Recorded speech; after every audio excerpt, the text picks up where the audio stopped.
you're looking at this conversation with your wife, the mother of your children, and you're thinking, I ain't no punk, like giving in or compromising with, your wife is somehow or another less than what you ought to be considering.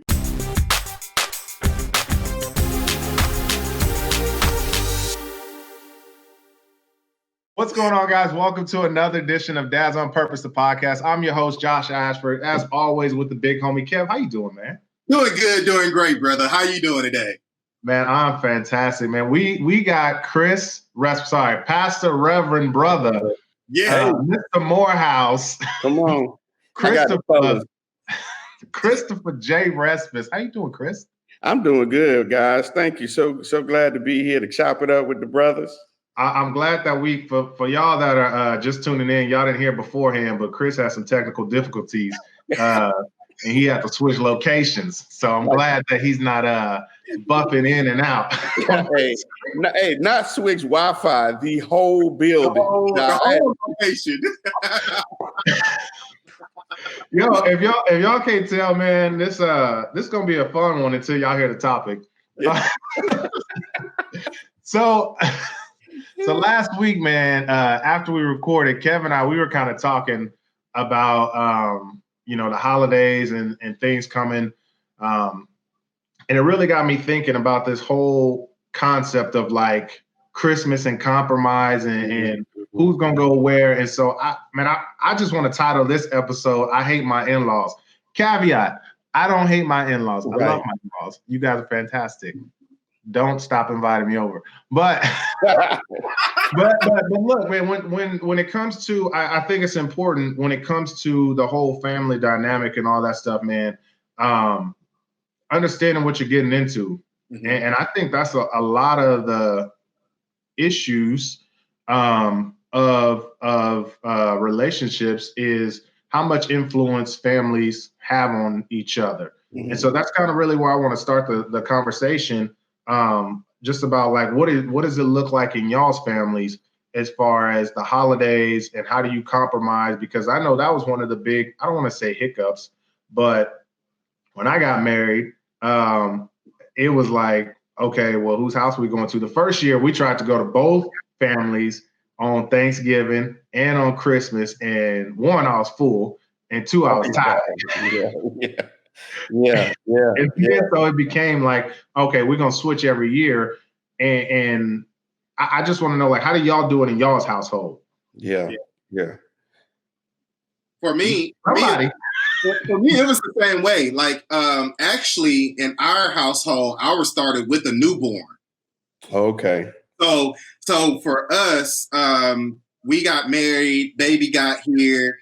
And then we were like, man, we want to make this happen so everybody can see Kendall, Bro, we woke up on Christmas morning, had Christmas in Fort Worth, and then in Christmas evening, we was in Houston, Texas, all in the same day.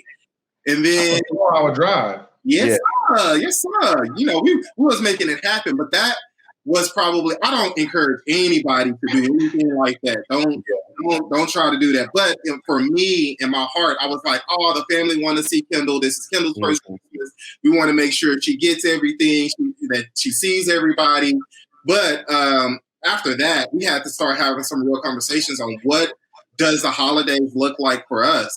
And so over time, we've been having to negotiate with my parents, right? Negotiate. Yeah. It wasn't even with me and my wife. It was like negotiating with the parents, like, hey, this is taxing on the family and we want to spend as much time with you as possible. Would you mind us coming here on Thanksgiving and then Christmas we stay here? And then we flip-flop every year. So the coming year, it will be Thanksgiving in Houston and then Christmas up here. And best believe, my mama keeps track. She was like, hey, y'all know y'all coming next year for Christmas. Thanksgiving is my time. But that's but Cam, was that y'all initiating that, or was it the family initiating that? It was. Were you guys like, okay, I want to go. We want to go see everybody, so we're gonna make it happen? Or were they like, was your mama like, KB, when Yeah. No, When you coming? We are Yeah. out here. Yeah. No, it was really us trying. It was really me and my wife, Delina, trying to really figure out what would be healthy, right? And what would be best for us and our families, because we love our family. We're family people. We don't really go out to friends much, but we do do a lot of stuff with our families, and we really wanted to see what would be best. And when I came up and said, "Hey, how about we just alternate?" And listen, y'all, that's the only holidays we alternate. Everything else was just up, like Mother's Day, Father's Day. That's not something that we were giving for everybody else to decide. The major holidays were the only holidays that we said, hey, we'll share these holidays with our family, but everything else we'll just play by ear if we are available, or if we're not, we just stay home. Yeah. Yeah, we were kind of like that too. When we first got married, our oldest daughter had just turned 3. We're in a blended family, and so that was another dynamic. And what we found, was that our tendency was to be a bit more selfish.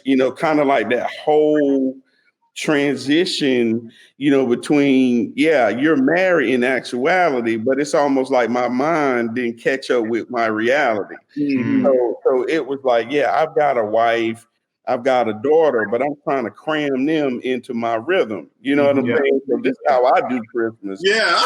So I don't know what y'all doing, because I'm going over here. Y'all better get on the bus, because the train is going north. You understand? And so what we did, we did the trade-off thing, so Christmas here, Thanksgiving there. And part of our challenge also was that my parents were here in North Texas. My wife is from Austin, but my family was here in the Metroplex. So 363 days, 360 days of the year, I can see my people whenever. And then Charmaine's got a plan to go see hers. And so emotionally, she was kind of like, it ain't fair. My wife, she said it, but Chris. Hey, she like, bro, I'm packing. She in the back packing that junk like right now. Trying to make up for them years we was up here. Hey, I don't know what you're doing, but me and the kids, we out. Hey, wrap it up. We out of here. I don't know what you're doing, Chris, but we going down 35. That's it. And so, it really, oddly enough, when our second and third child was born, and especially with Lauren, the baby who's now 21, when they were born, it really forced us to have to really think through it, because what we were doing, man, is we were packing up a minivan. We got these 3 little kids, during Christmas, you got all the stuff that you took down there, and then the stuff and a half that you brought back. Right. And yeah, man. And so I was like, so one day, man, we getting ready to pack up to go. I was like, yo, we got the kids. And the man was like, what? I was like, we got the kids. They don't want to see us, right? We could not even come in the house, right? We could just drop them off on the porch and they'd be fine. You know what I'm saying? And then so it dawned on me. I was like, we got the kids. We'll just make them come up here. Thanksgiving. Wait, how old were they when that happened? Because I literally just had this thought. Because Chris, you got your kids; they almost grown. Kev, your daughter's in middle school. Mine are 2 and 0. Yeah. And so I had this thought. I'm like, a lot of my family's back in California, right? And so they want us to come see them. They want us to bring the kids and da da da da da. And I'm like, I love y'all, but y'all ain't never tried to come out here. Right. You know what I mean? And you know what? I love my family, and some of them, we had a small wedding. I had to pay for some of my family to come out here to come to the wedding. And I'm like, we here. Why? I mean, I know it's easier for us to go out there to see y'all, but you know what I mean? So like, how old were they? Because I might need to make some adjustments. Yeah. So our oldest daughter is 5 years older than our middle child, but the younger two are 19 months apart, right? And it was really them, that kind of dictated what we were going to be doing with our time. And so they were probably, 5, 6, 7, maybe. Because really, like I say, whenever you got car seats and diaper bags, Plural. plural dot, y'all barely getting in there as it is. You're trying to cram it. Look, Amber was like, I'm rebelling. I'm divorcing everybody in this house because we were cramming her in between them two car seats. And she in there like this, what I'm saying? For 4 hours. She was like, I'm killing everybody. You know? It took 2 days to get in the Christmas spirit. Yeah. And so so they were the earlier years in the elementary school program. But at that time, that's when we were still kind of ridiculous with the Christmas gifts. Yeah. Every kid had a pile. Yeah. And so loading that up and then bringing more back, it was just tiring, man. And where we ended up settling was Christmas was always going to be at our house, period. Christmas was just going to be at our house. Whoever wanted to come was free to swing through, right? We got plenty of floor. You know what I'm saying? Get in where you fit in, right? But then Thanksgiving became the travel holiday. That's the one where we kind of switched off and on. We go to Charmaine's parents one year and then ours one. I like that because one of the things that I started to have an issue with, and mom, dad, mother-in-laws, I never expressed this. I was about to say, because your mom listened to the podcast. You already know. She already like, when the next... We love her.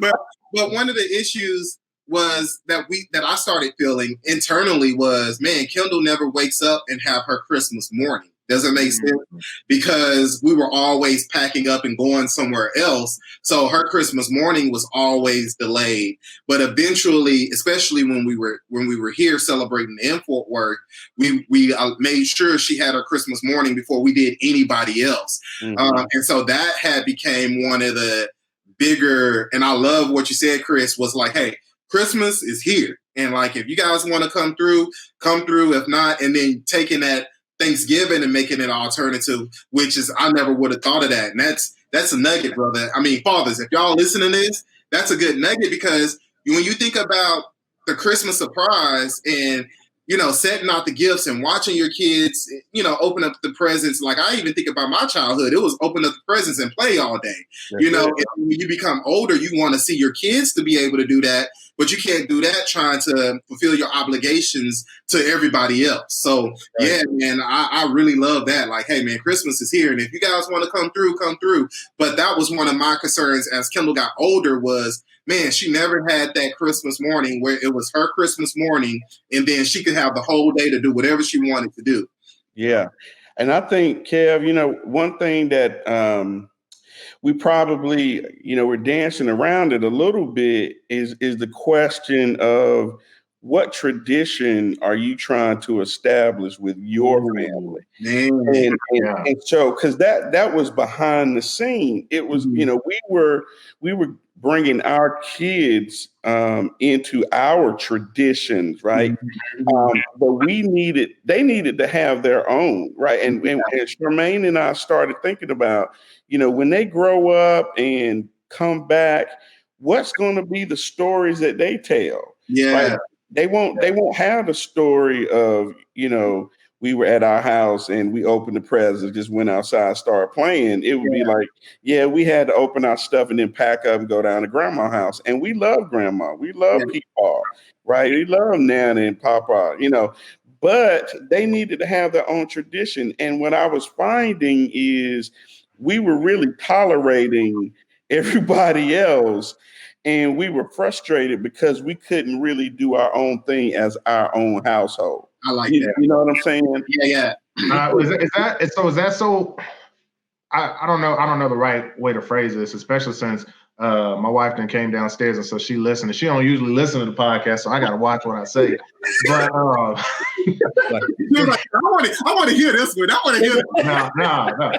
Well, I'm saying, is that so important for you to start? And I guess it depends on what you're doing in your household for you to start your own tradition. Like, I never thought of it that way of having open up the presents and hanging out and playing all day at your house, because that's not how I grew up. We always woke up, opened at the house, and then we went somewhere else. And so now that I'm married, my wife, what her family does is you open your presents at your house, and then later on they do a family like brunch type deal. Mm-hmm. And so the kids can play, the adults can play, but then we all hang out together. I know when I was growing up, we would open up presents and then we go to the movies. So that was our tradition. Mm-hmm. But now it's like, okay, we still do our little opening up. So kind of like you said, Kev, Kendall didn't have her own, experience.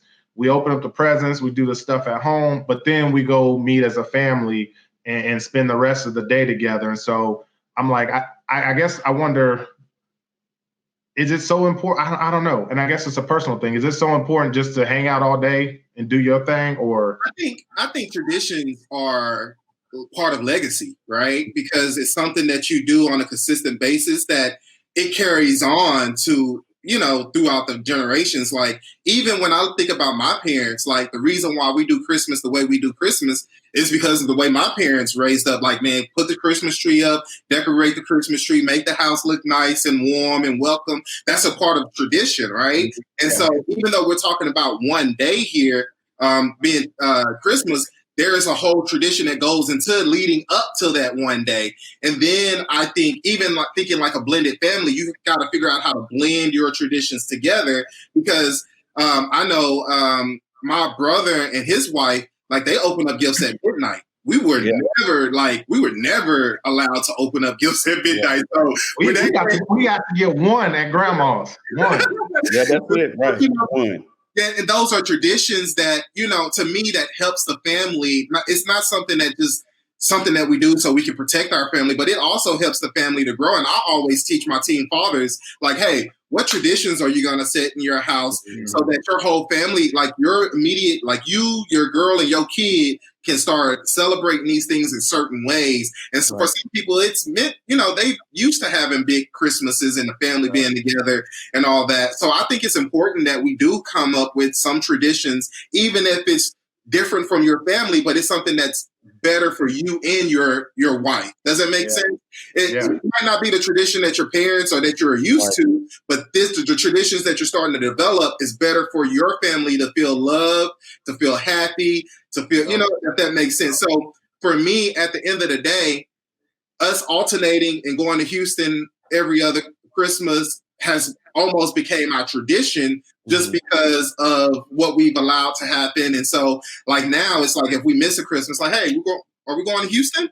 Or when are we going to Houston? You know what I mean? So, and I have to sometimes sit down and explain, hey, because of the pandemic, we can't, like this year, because of the pandemic, we can't go. And it almost became a tradition for my mom. Does it make sense? Because she's like, hey, so I know, y'all coming for Thanksgiving or Christmas. Which one of y'all going to come from? And I'm like, Mom, it's pandemic. Like, I don't want to infect you guys. I don't want anything to happen. But now it's became a tradition in our extended family. But I think traditions are still very important, even if they're modified or created differently from what you've had.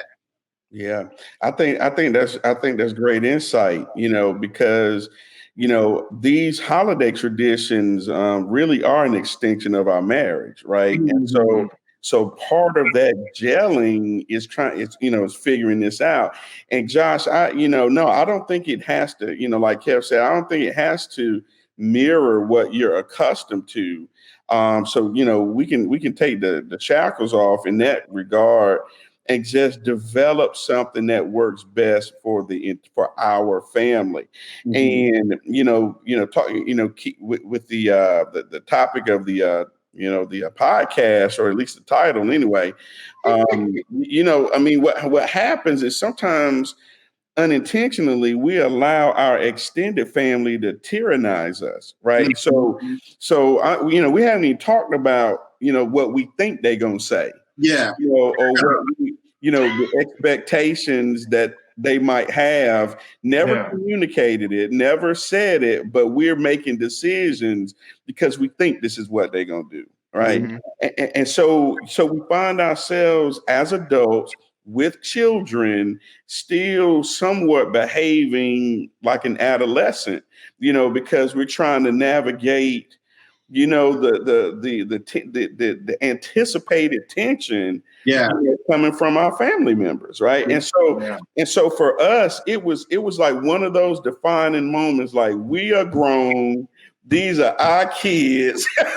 You know what I'm saying? We ain't doing it. I got a question. I got a real question, because we're talking from a male perspective, right? And we're talking about from a fatherhood perspective. But because one of the things that I've seen so much when dealing with my teen fathers and dealing with fathers that I've worked with is, how do I get my wife or my mother of the child to start seeing that perspective a little different? Because, if y'all know anything, the mama is always connected to their family. Like, I don't care what is going on in the family. That is true, though. That is true. So my question is, how do we even spark that conversation and not have an all-out war? You know what I mean? Yeah. Kind of like make sure that your voice is heard too. Yeah. And not just kind of just like, well, she said we're gonna go over here, so we're gonna go over here. Yeah. I mean, that's a great question, and this year we celebrated 24 years, right? And it seemed like it took 20 of them to try to get to this point. You know what I'm saying? Y'all should see these scars, brother. Yeah. Look, I'm on 3, man, and I feel like it's 15. But anyways, keep going. But you know what? I think not allowing ourselves to just respond emotionally, right? So we have to, you have to build up to it. What I found is sometimes we lose our voice because we don't want to deal with the aftermath, right? So it's not like our voice has been taken; we just haven't used it. And so our tendency, I think, and I'm making generalization, is guys, we tend to want to say it and it be it, right? We say our piece, the whole world's supposed to shift, and then everybody goes on, right? But that's not one of these kinds of discussions. Yeah. Right. Depending on, how that mother is connected with her family, could make it easier or more difficult. But I think that we need to approach it as an ongoing conversation, and we're just getting it started. I think it would be much more difficult in a situation with unmarried parents, because the demonstrated commitment may not be there, right? And so that father may not have as much clout, right? May not have as much credibility, just depending on how that relationship is. In a married context, it can still be very difficult, but you're in a position where you can have that ongoing conversation. Yeah. And as long as you're not trying to raise it and settle it all in one conversation, you're in a better position to work towards something that's mutually agreeable. Because my wife, I mean, in our pre-show conversation, you gotta know Charmaine, man. Charmaine is from Craigwood in Austin. She about that life, brother. She like, she light skinned, but don't let the complexion fool you, right? She be trying to get with it. And naturally she loves her people. We love her people. And she likes to go home. And there were times, man, she was like, I'm leaving. I was like, no, you ain't. And then I'm running down the street like, wait. You forgot the bag.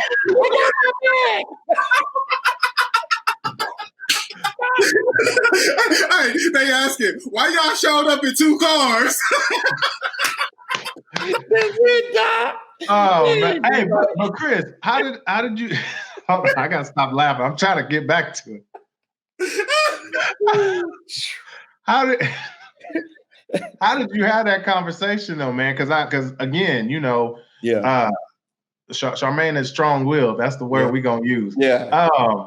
And I know when you guys started off, y'all had a very short engagement meeting and quick marriage and all that stuff. And so she was still connected to her family. Yeah. And then you got to have this conversation about like, hey, this is how things are going to go, or not this is how things are going to go, but like, hey, let's talk about how things are going to go. And I know y'all had some rocky paths starting off because you didn't have that conversation. So it's like, okay, when did you have that conversation, and kind of what started it? And I mean, maybe it was the disagreements that started it. Like, hey, we married now. Yeah. We need to talk about it. I think the motivation behind it was the emotional stress and the fatigue that accompanied it. You know, when we first got married, you know, we kind of came. Now, Kev don't know. You know, I dated my wife for 6 weeks, got engaged, and then 5 months later we were married, brother. You know what I'm saying? Brother was like, you know what I'm saying? Yeah, and so they done met, got married, both broke, got a baby. Broke, Doc. I had like $15 and I had borrowed 10 of them. You know, you know what I'm saying? I was in the hole $14, Doc. It was, yeah, man. And so, you know, God is good, brother. I tell you that for real. You know, but it was what happened, what I found, at least with my wife, is when she starts to feel the pressure, when it starts to have a real effect on her, then you know she's much more open, you know, to maybe some ideas that she wouldn't otherwise be, you know, readily accepting. But it was when you packing up the car that time, you're like, I'm sick of this mess. Yeah. You know what I'm saying? And she's not saying it, but you can see it in her eyes, like, I'm sick of this crap too. But they're expecting us in Austin, you know, or they're expecting us over, you know, in Grapevine or whatever. Yeah. And so that just, you know, and so seeing that, because like I said, when we got into the marriage, we were trying to anticipate things that we knew were fire starters. Charmaine and I are both passionate. So we had to be careful about anything that could kindle. You know what I'm saying? I was about to say, man, passionate, that's a good word. That's a good word, Pastor. That's a good word. Come on, Doc. We passionate, Doc. And so we had to kind of foresee some of these things that would typically, you know, cause a firestorm. And so we were on guard with the, you know, we're going to split holidays, right? So that worked. But like I said, it was the fatigue. It was the, hey, you know, I'm kind of sick of doing this, man, because the way that we got to Christmas is here. And I was like, look, it doesn't make any sense that we got to pack all of this stuff up, go down there and come back with more junk. But we got the little ones on the highway. It just doesn't make sense. It's easier for them to just come up here or to come over here, you know. And so that's how it started, man. It was really just the fatigue and the stress, just with the whole production. And then the kids, they wanted to see the grandmama and them, but they wanted to stay here. Yeah. They don't want to go. Yeah. Y'all probably ain't had no DVD player in the minivan. Come on, Doc. Yeah. Y'all up in the front singing the OJs and but I like what Chris said. He said it's an ongoing conversation. And I think sometimes what we think, like we say, okay, we've had this conversation, this is what we're going to do. And like, that's what happened with us. Like we did it for years. We alternated Thanksgiving and Christmas and we just never had revisited that conversation. And let me be real with y'all. My wife be the one like, hey, you know, we got to go to Houston. Like she's the one that's like, get your mind right, get yourself together, because you know we got to pack up and go to Houston. And as I got older, I don't do 2 days. Like I don't want to go to Houston for 2 days. I don't want to go to Houston for 3 days. I need to be there for the minimum of 4 days just to drive. Because you got to think about that. Well, for me,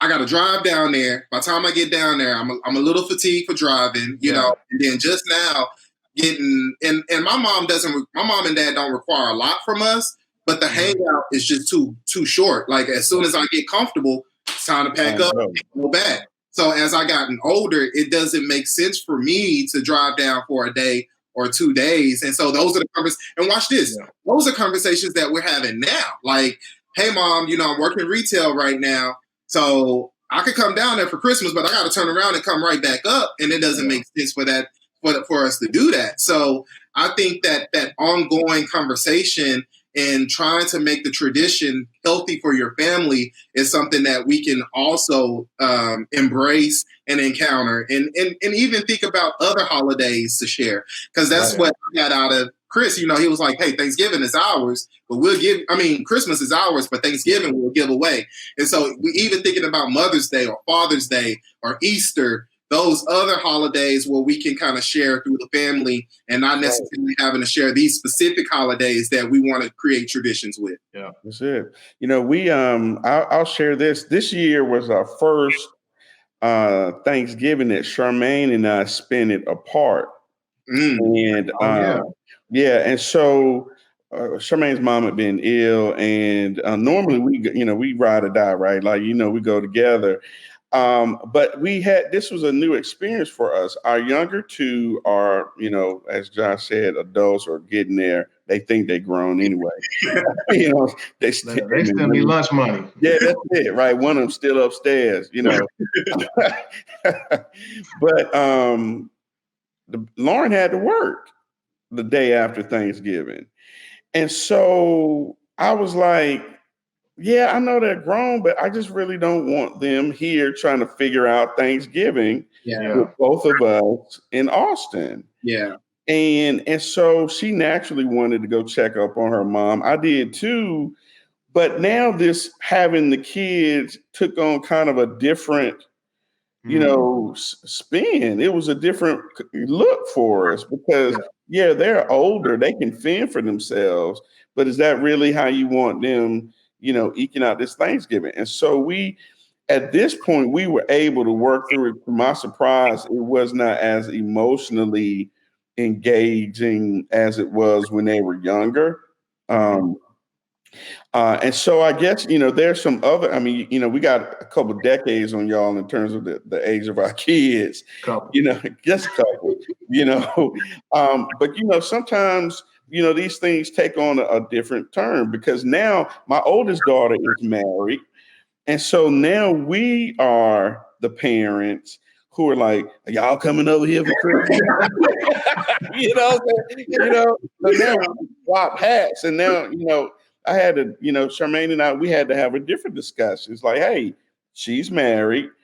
They have to decide what's best for their family, Man, that's awesome, man. That's a good word because that just comes full circle. That's a good word for the other fathers who, because you're talking about three different generations of fathering right now, and I was always curious about what am I going to do when Kendall, goes off and get married, Oh, they're coming back. Hey, I only got one. That's my only baby, so you better bring my baby back. Don't bring up that, yeah.